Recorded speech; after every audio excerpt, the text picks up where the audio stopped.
Hello guys and welcome back to the Pokemon journey. In the last couple episodes we talked about the first generation and the second generation, what they changed, what the counterpoints of this generations were, and yeah, today we are talking about the third generation, and I guess it's also a really good point looking at the development at Nintendo itself. I mean, this was the first generation that came on a different console. You had the Game Boy Advance now. It was the Game Boy Advance era, and this brought already a issue with it.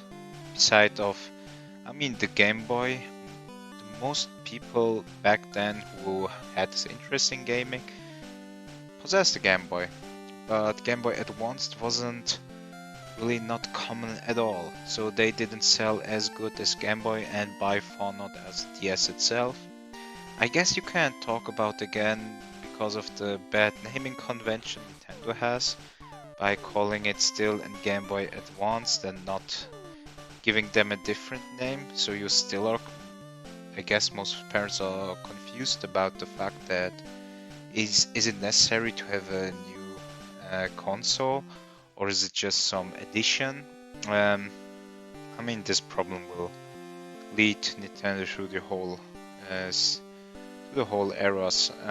Talking about the Wii U and DS and 3DS and so on.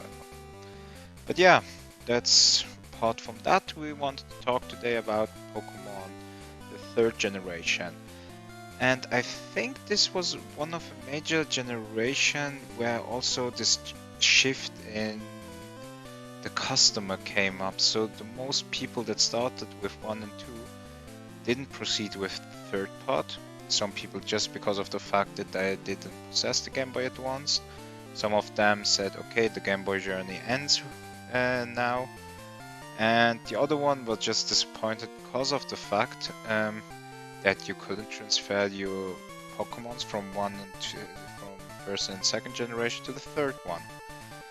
I mean, we know the reason why that is. It was since the problem that they also, beside of EV, they came also with IV for your Pokemons, to make it more customizable and to really give more benefit into the competition scene, which is, I mean, it is right to do that. However, there wasn't a function on how you could transfer your Pokemons from back then over, and this was a major bummer. Um, and I think also a reason why a lot of the people just gave the Gen 3 no chance to maybe um, trying to if they will like it or not. Um, so Generation 3, what do I have to say here? I think about Generation 3, what you have to give it. I mean, the huge plus point that it brought whole a lot of different Pokemons into the game, which I found good and necessary, since there are still some lacking for Psychic and Ghost types, um, and also other type of Pokemons with dual types that was cool to have, but no new typing whatsoever. But it wasn't needed. It was more about bringing a bit more competition into the game, more competitive, worth playing it. And Generation 3, and this was like the Ember that started it. It was more linear than the other generations, first and two.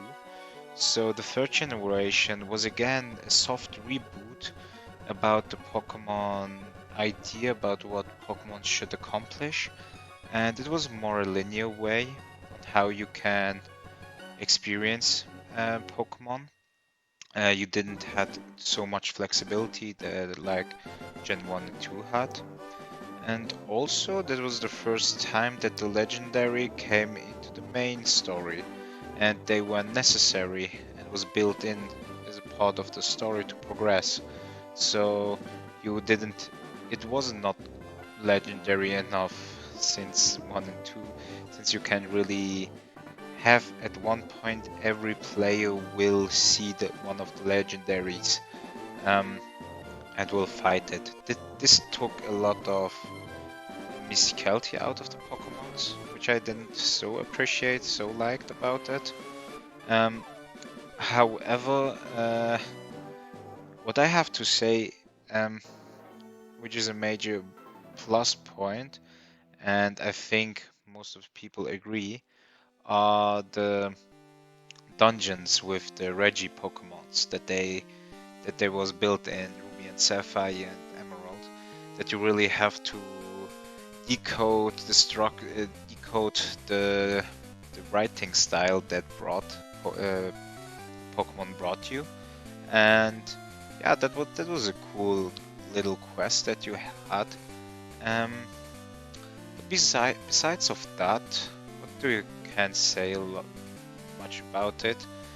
Yeah, the system of the rival changed. While you had this asshole Gary in the first generation that more or less always made fun of yourself, and the second generation that you had this Thug as your rival that then changed the way how he sees the world with your help. Um, the third generation get rid of the competitive rival and introduced like a friend that more or less jumps in every couple batches, and you have a small fight with it, and it took a lot of competition, a lot of um, feeling of progression with it, I guess. It was always a good feeling if you could beat your rival and see that you make progress by defeating the rival in the third generation, so more or less your friend. You don't feel any more satisfaction with winning it against any other Pokemon trainer fight. Um, yeah, I think that's it already from the first generation. Also, you have to say, post game wasn't there at all. You didn't have these rematch possibilities. That was bad, and I think they make a huge lessons learned. But this will go to the Emerald side. Therefore, we can sum up Generation 3 with Ruby and Sapphire. And yeah, I mean, it's not the IGN rating with too much water. I mean, that's fine. It's true, it had too much water, but the region itself was based on it.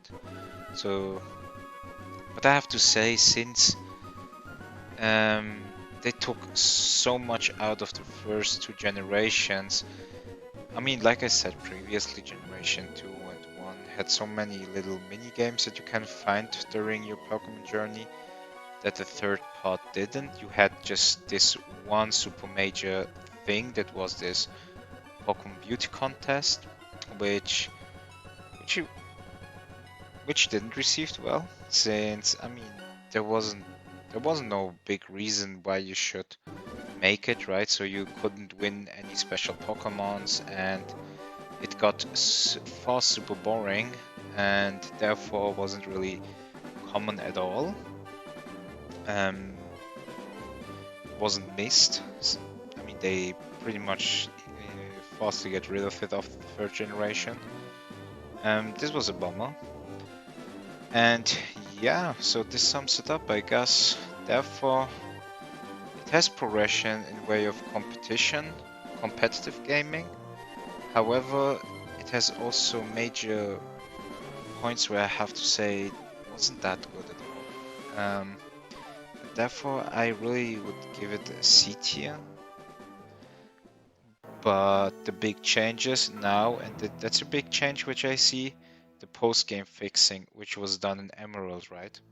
I mean, the Emerald did everything correct with introducing the battle zone. This was a whole island, and even gave you the possibility that you not only had to go through the that you not only had the possibility to make really difficult Pokemon fights, but also you had a whole island committed to it. You could collect more or less style of badges, and it was fun. To be honest, never. I think I got 2 golden badges back then, but that's it.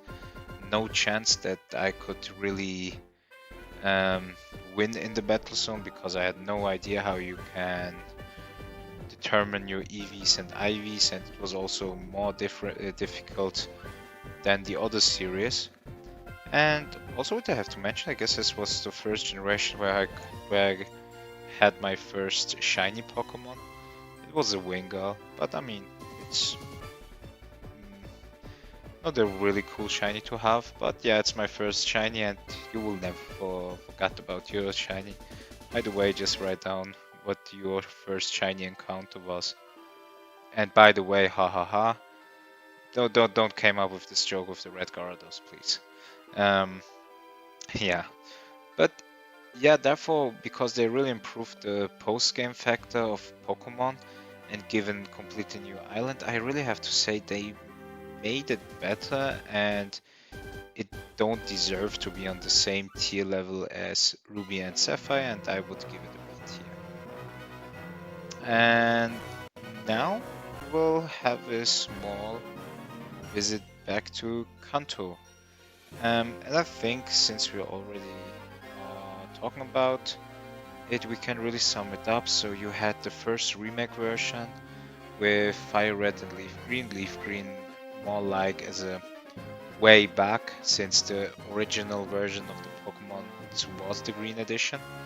And I mean, you were back in Kanto again. More or less nothing changed. You had the right coloring, obviously, and the new advanced graphic style. It was cool, have to say that, but a lot of people missed the factor that you couldn't visit Johto, since more or less Kanto and Johto was fused together after the second generation. That was a bit of a bummer, but what I have to say, what they really made this was a time where Pokemon, mystery Pokemon was fun to have it if you had the chance to really get your hands on an Eon ticket, or that you can really visit the faraway island where you can catch finally after 3 generations your Mew. And this was the first time where intentionally that you could catch them. Sorry, not on LeafGreen and FireRed, I meant obviously for Smaragd version. And that you really can catch the Oxys on their island, visit them over. It was really cool. Have to give that. That went fun. But again, the problem is they were distributed during Nintendo Zone events to get these items, that you could go visit these islands to get your legendaries. And the only thing in FireRed and LeafGreen and Kanto changed, that you could visit a new island region, which were opened after the post game. It was helpful. I mean, it brought a bit more depth into the games. However, the people were still expecting to go back to Johto, since you also didn't have any spacing issue there. But as we learn in the Bidder way, this possibility of visiting a second region back again in one generation will be not coming back again. And we are now having the year 2020, right? Yeah, that's a bummer. But yeah, besides that, LeafGreen and FireRed was quite decent. Remakes from the first generation, it didn't had so much big impact that I would even give it a better tiering than the original blue and red version. But also, yeah, solid B tier, I guess.